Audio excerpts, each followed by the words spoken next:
The ridge is, it's like a cliff. You know, you can either push yourself, or you can either have somebody push you off this type of ridge, or you can overcome this ridge and you can build a bridge to get to the other side.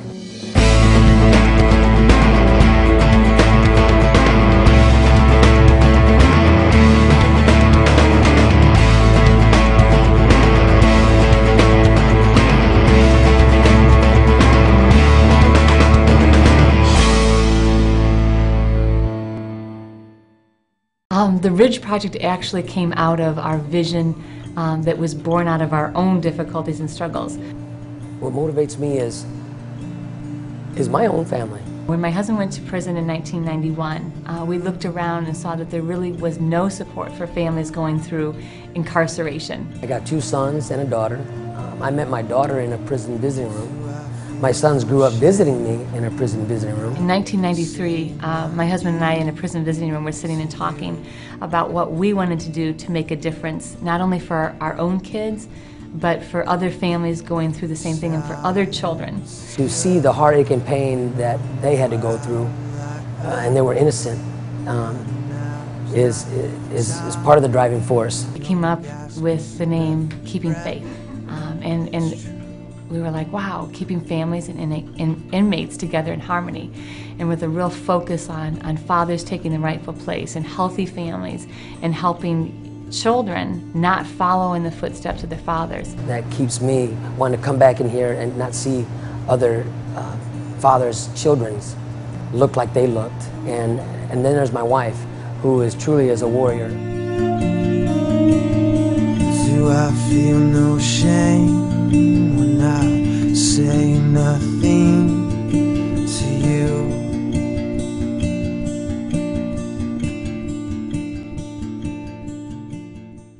I feel like right now that my relationship with Latoya is like one of my biggest things that I have going with myself. If you follow the guidelines and the rules of the communications, then you're gonna get through issues instead of them being stagnant. My motivation was to let my wife know that I was sincere about making our relationship work, because obviously being in prison is not easy for neither one of us.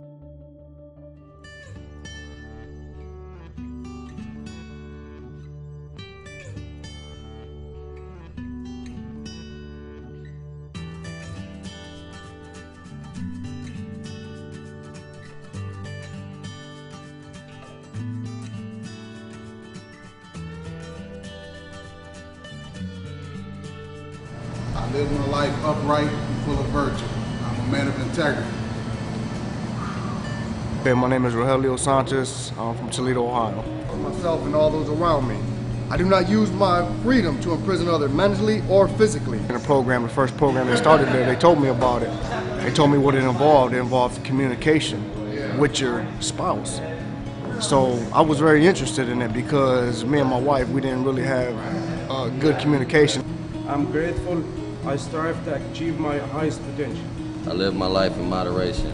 I do not need material things to make me feel important or valuable. And it wasn't until I actually came into this program to where she started able to have a voice, to where she was able to talk to me, and I had to listen, because that's what this program does. It helps you to listen.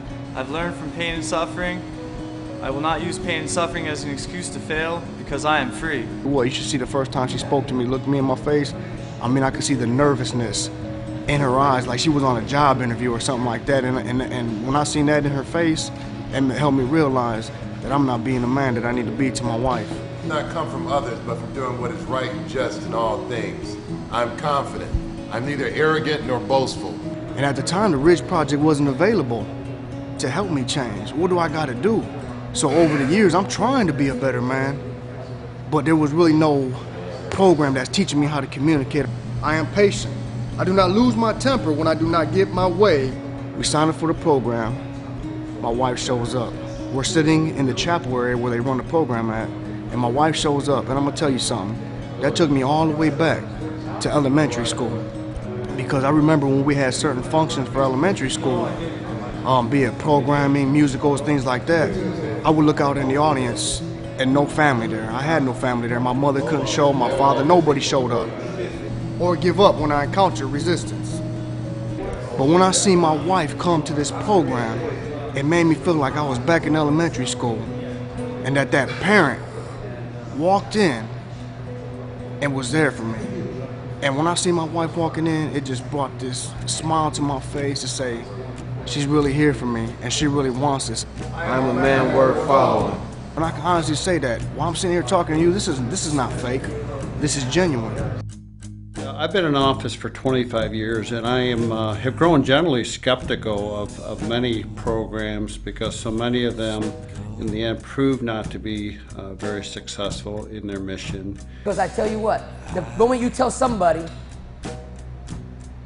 that I have a prison number, you can see in their face, can you not? The main attribute to this program, number one, is its success. What do we call them people?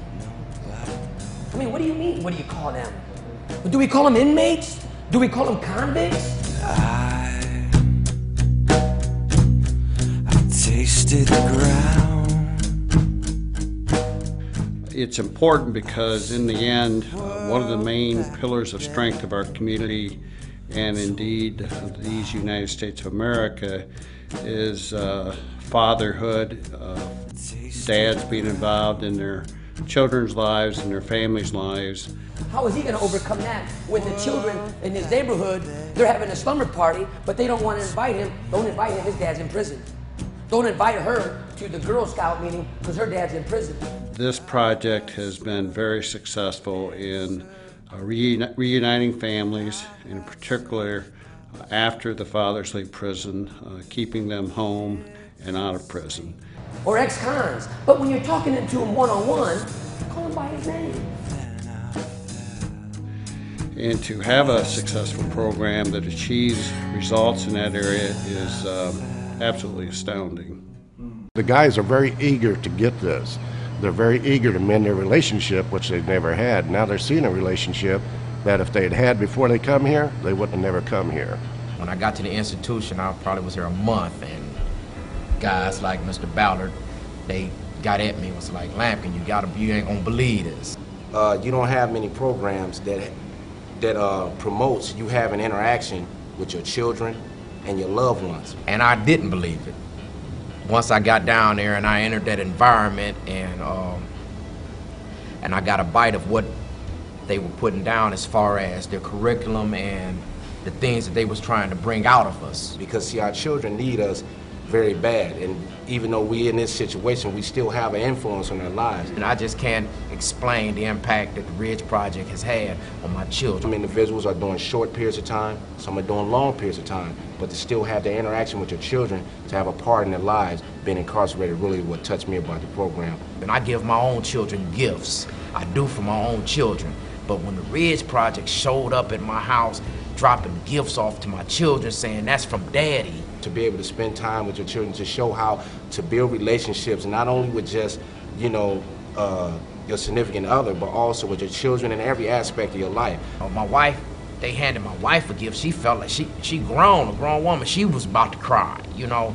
It just really touched me, the way that the things that they do to make sure that you have that type of interaction as a father. You know, they see that we have redeeming qualities within us, and their goal and their objective is to reach inside of us and pull those redeeming qualities out so that when we go forward the next day and the next day and all of our tomorrows, all our actions would pretty much reflect those things that we value the most. And that's what I appreciate the most about the Ridge Project. You know, they are rehabilitating me.